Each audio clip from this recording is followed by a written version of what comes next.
Video was recorded live before a canned studio audience.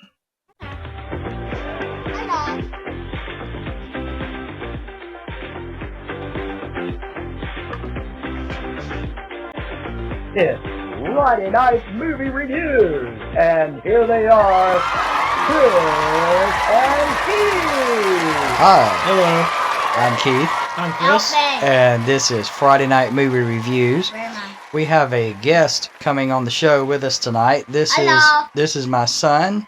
His name is Bayu M, and the reason he's on the show with us tonight is because he went and saw the movie with us that we're going to be reviewing tonight.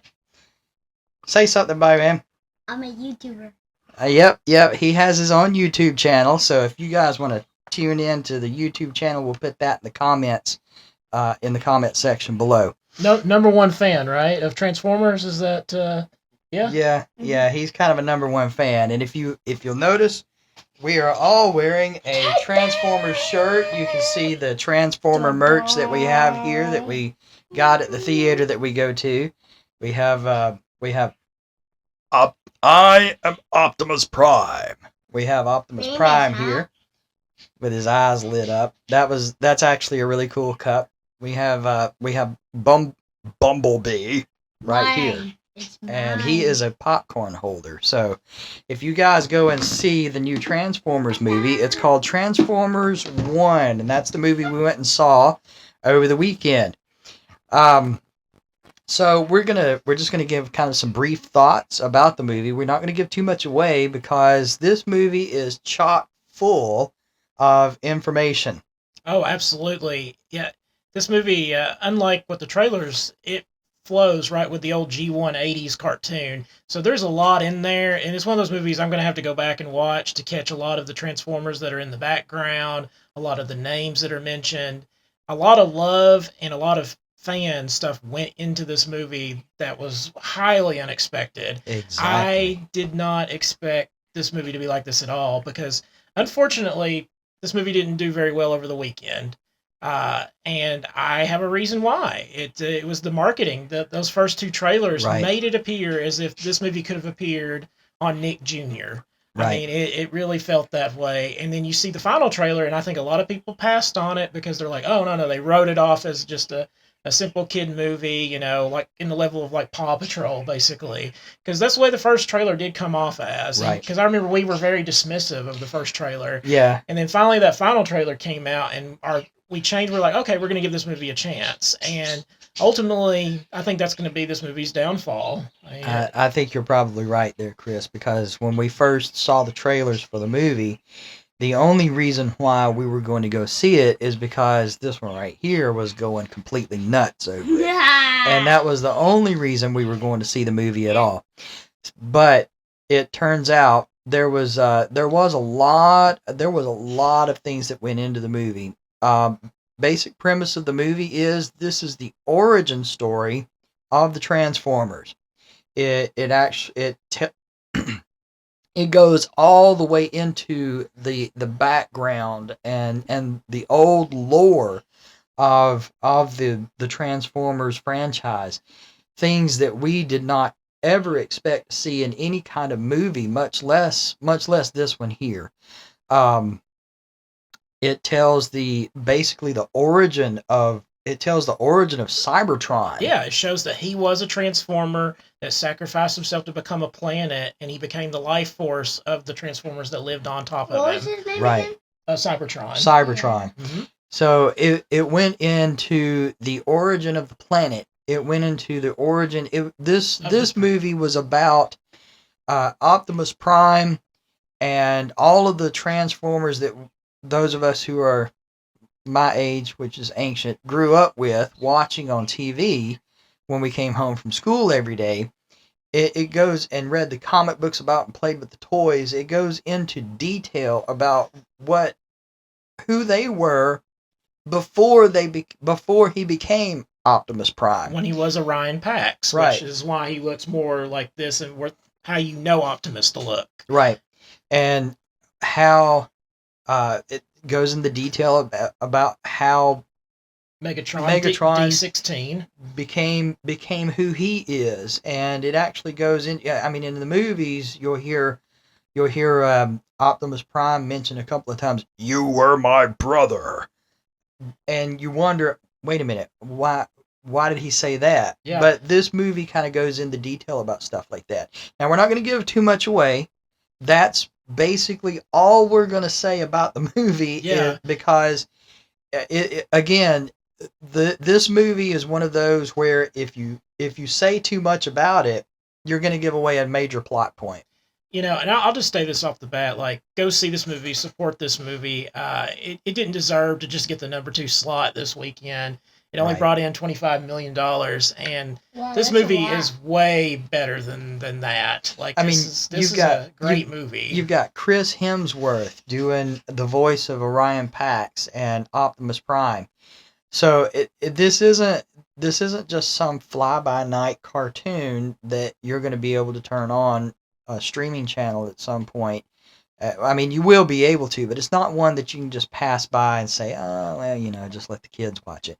If you're a fan of Star Wars, if you're a fan of Transformers at all, this would be one that you would kind of need to see. Yeah, because we fully expected it just be him enjoying the movie and us just Right. kind of passively watching it. But I actually think me and him actually enjoyed watching it more than he did. Probably so. Because we knew all the references that they were talking about in the film, and it wasn't fan servicey reference. They weren't doing the whole thing, oh, look at this or look at that. It was Right. like, this was the introduction to everybody. You get to see Right. the origins of Bumblebee and these are all younger versions of the characters. So if you go into it thinking, well, oh, they're saying that, hey, it's like G1, but then you watch it and their personalities don't quite match the G1 cartoon. But the reason for that is they're a lot younger in this. Right. And So it gives a purpose Yes. for it. It tells the reason why Yep. it is the way that it is. I mean, and this movie is appropriate for children. It does have, as he pointed out, Bumblebee does use one bad word in the movie, and he Mhm. says it a couple of times, but it's Right. only that bad word. That was the only Right. bad word they said in the whole film. I wish I could see it here because it's so funny. It's a good line. So we didn't mind when it was said, and he understood that it was a bad word. So if somebody his age can watch it, this is very age appropriate. You can bring all the kids to see it. There's nothing scary in it. It does, but like he said, it does have a couple of language kind of things in it. It does have a little bit of profanity, but it's not anything like a John Wick movie or anything like that. Yeah. You're not going to be flooded with F-bombs or anything like that. But it does have a few instances where they do use a couple of bad words You in may want to cover your kids' ears. it. said it Yeah. from the mouth of babes. There we go. Of course, it's Transformers, so it's got fighting in it. So of course you're going to have a level of violence there. And it's, I don't know, I would kind of say that the level of violence in this movie is probably about the same as it was in the live action movies, Yeah, the same even as though live this is a action. CGI animated. And honestly, the Transformers '86 movie, this has the same level of violence in that because they die left and right in Right. the '86 movie. This one has that same level in it because there's a scene towards the end that something happens, and it showed Yeah, everything. Like it Yeah. it was and it's robot on robot. So just to be clear, there are no humans in this. This No is humans before in they this even at all. come to Earth, way before. So you're finally getting a movie of just nothing but Transformers. So right. just know going in that this is the origin story, so they're not going to look like how you know them to look from the other stuff. And they explain why they don't look that way. Yeah. They explain the reason why they don't look like that. Number one, it's because they haven't been to Earth yet, and so they don't have the Earth vehicles in their databanks Yeah, yet. so they're still just the Autobot vehicles, basically, or the Cybertronian vehicles. And so it also gives the reason why they look so primitive. Yes. So exactly. this movie gives reasons for everything, for the reason for why it looks, as to why they look the way that they do, why they act the way they do, and all that sort of thing. So, personally, I'm just gonna say I really enjoyed this movie a lot. Now, I've always liked the Transformers franchise. I liked the toys. Yep. I liked the comic books. The comic books were great for their time. I really enjoyed I enjoyed the movies for what they were because they were Transformers. We were finally getting Transformers in live action. That was something Right. that we'd wanted for years. Now, I will say this movie doesn't have any connection to the Michael Bay movies. No, it So does this not. is set more in the G1 universe, which the lore that they use is kind of a mixture of the comic book, a mixture of the cartoon. They kind of borrow from all the lores and kind of melt it to make the best lore that you can follow as a casual fan. So if you're not a fan of Transformers, you'll be able to follow it with no problem. Right. They kind of condensed it down to where you could just take it in if this is the first thing you've ever seen of Transformers. Right. So you can go into this movie and you can watch this movie fresh, not knowing anything about it, and it would probably be better that way. Yeah. Because you're actually getting the full beginning storyline of the Transformers origin story. Yeah, because when you watch the G1 cartoon, it just drops you into it, and you don't know why the bad guys are the reason why they are. You don't know why the good guys, why they're Right. the way they are. Right. This movie explains where the division takes place and why it takes place. And you get to see the origins of the Autobots and the Decepticons, and it's fantastic. Now, Michael Bay did produce this movie, which I was really surprised about, because I thought Right. after the last one that he did, I thought he was done with Transformers, but no, he did produce this. Steven Spielberg was actually still the executive producer on this movie. Right. I don't have anything really negative to say about it. I don't either. I mean, this was really a really a good movie. So you have our perspective of it, what we thought about it, with us being, old time fans of the franchise, like when it first came out. So let's get a perspective of what someone from this generation would think about this movie. So, Byron, why don't you tell our audience here what you thought about the movie? Well, I liked it, but there's like some parts that was cut out that I saw on the commercial. So, Mm-hmm. like, there's like one part I really wanted to see, but they're all gone. Exactly. Yeah, they did cut some of the scenes and some of the things that you did see in the in the trailer are not in the movie. Yeah. Some of them are not there. Some of them aren't there, and we kind of talked about it afterwards, didn't we? That it would have been maybe a little bit better if they had left that stuff in there, right? And also, there's a Decepticon that I really wanted dead. Yeah. There's a bad guy in the movie he Yeah. really didn't like. Yeah. And normally he likes the bad guys. Yeah, he likes the bad guys. He But- likes the Decepticons, but this one particular Decepticon, he really didn't like too much, and he really wanted that Decepticon gone. Yeah. So it tugs on it. It tugs on your heartstrings. It really does get you involved in the storyline, and if it can get a kid involved in the storyline where he was flipping out and going nuts when the fighting was going on, and he was cheering on. Yeah, he was like, cheering get him, it on. Optimus. Get him. So, and don't think too much about it. There were only 6 of us in the theater. There is one part I liked, is when the... You can't say anything about the movie. You don't want to spoil nothing. Alright. But we all have our favorite parts about it. But we really don't want to spoil anything. And the reason we don't want to spoil anything is because We want you to have this reaction. yes, Yeah. this is the reaction we want you to have. We want these people to go and see the movie. Listen. We can't really say enough about how good this movie was. And I feel like here lately we're saying, oh yeah, this movie was great. Yeah, I can't really say that much about it. But this is really This is really one of them. Yeah, where certain reviews I say you could wait till streaming, I say don't wait for streaming. This is one that you need to see in theaters because the movie is so theatrical. It's so Right. thematic. Like in the movie, you feel what they're going through. Right. The betrayal. Right. There's betrayal in the movie, and it's obvious because the final trailer kind of gives you the sense where you know that he's going towards Megatron, so you kind of know what I'm getting at here. There is other betrayal in the movie, but that's the part we can't spoil. But I mean, it's just you when he- You feel it, and that's what Yeah. he was talking about. That he really wanted that one gone. Yeah, the emotional journey that they put you through, especially with him becoming Megatron, and the problem is you see it from Optimus's point of view, but Right. just as well as you see it from Megatron's, and you're Right. like, oh, well, this makes this struggle so much harder Right. than that we gave it credit for, And it's not just seeing.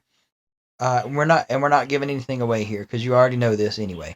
You're not just seeing Megatron becoming Megatron. You're seeing Optimus become Optimus Optimus Prime. So you're seeing the two of them diverge. Yeah, diverge into the directions that they're going, and it's really very, very well done. The music in this movie just fits so well, and the CGI animation is top notch. I mean, I don't think they could have done it any better. It wouldn't have been as good if they had gone live action with it. Yeah, I think it was perfect the way they did it. They basically, if you could imagine them taking the old G1 80s Transformers and putting into the CG, this is what they would look like. And speaking of the G1 Transformers, if you are a fan of the G1 Transformers cartoons, listen, you're going to have to watch this movie probably 2 or 3 times at least, because all throughout the movie, you're going to see the old Transformers from the cartoons and the comic books scattered throughout the entire movie, but they're in the background. And the only way, and there's so many of them all in one scene, really the only way that you'll be able to see them all is if you pause it. Yep. And you can't do that. Hey, I want to see that guy right there. Can you rewind it just a little bit and pause it just for a moment? I mean, you can't do that at the theater. It's a blink or a miss situation because Yep. your favorite is in the movie somewhere. If you're worried that he's not, like, I'm sitting there going, they better show Ironhide. They better show Prowl. They better show Jazz. And they showed all the ones I just mentioned. They show them in there, but like I said, it's quick.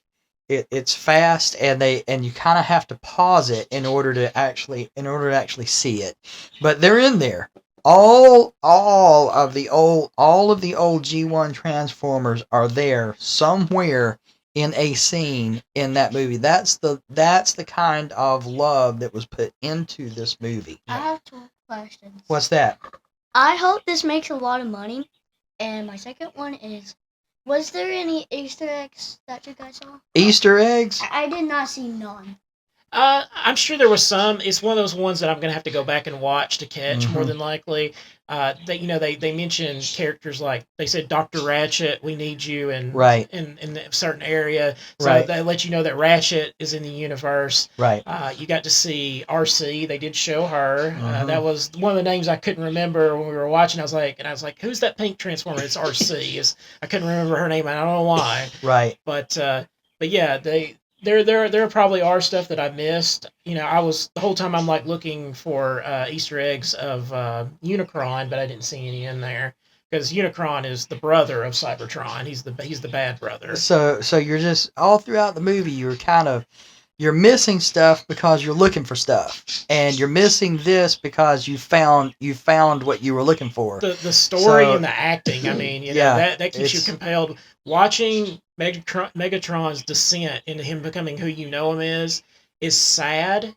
It's depressing, and you feel it. You feel it in your bones when you're watching it. Like it's basically the Darth Vader arc. Right, but I would say with this, you probably feel this a lot more than the way you saw the Darth Vader. Oh yeah, the turn of Anakin into Darth Vader.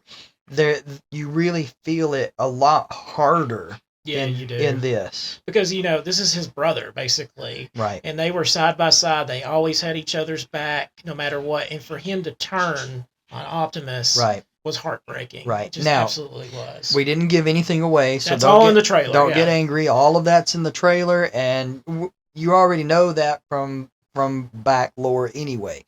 If you're not a fan, again, or if you don't know anything about Transformers, again, we didn't give anything away. Go see the movie. Yes. I'm telling you, go and see this movie because this is a great ratings, movie. Right? Ratings. I would give this movie, I'm going to I'm just gonna go all out for it. I would give this movie a 10 out of 10 popcorns. 10 out of 10 sodas from me. I 10. thoroughly enjoyed it. Shockingly enjoyed it. Right. How And, many pizzas would you give it? How many 10 slices out of of 10. pizza? 10 out of 10. And 10 out of 10 slices of pizza from our guest here. So, do you have anything else you'd like to say about the movie? No. No? Okay. You just want a All right. sequel like we do? You want a sequel like we do? Okay. Okay. And it would be good for it to be called Transformers 2. That would be great. That'd Yeah. be awesome. Yeah, I really want to see if that comes out. And yes, I am gonna say something. He does give Optimus does give his signature line. I am Optimus Prime. He does say that at the there at the end. And there again, I'm not giving anything away because he's done it in every single movie. Shout out anyway. to Steve Buscemi playing Starscream. What a great casting choice. Yeah, that was great. Starscream. Yeah, that was great. That And was you- great. It was the whole movie was just great. And, 10 out of 10 popcorns, 10 out of 10 sodas, 10 out of 10 slices of pizza. and one more part. You'll see why Starscream has a deep voice. Yeah, you'll see why he has the voice that he has. And it's really awesome. It makes a lot of sense It too. does. It really So- does. Listen, go and see this movie because this movie is really, really great. And we really just can't say enough about it because it's just so awesome. That's our cue to go. Yep. Remember to like, share, subscribe. Make sure you hit that bell for the notification for when our next video drops. Right. Leave a comment in the comment section for us. What was your favorite part? What would you like to see in a possible sequel? Exactly. And if you have any suggestions for any future videos of us, let us know. Thank you. Right. Don't Well- forget to check out my channel. Right. We'll include his channel in the comments. Go and check it out. He does a lot of goofy stuff. It's really cool. So, go see the movie. Enjoy it. Take your kids to see it. They'll enjoy it as well. But you go and enjoy it with them. Spend that time with your kids. So, thank you for joining us. We had a great time. Go enjoy your movie. And I'm a boy.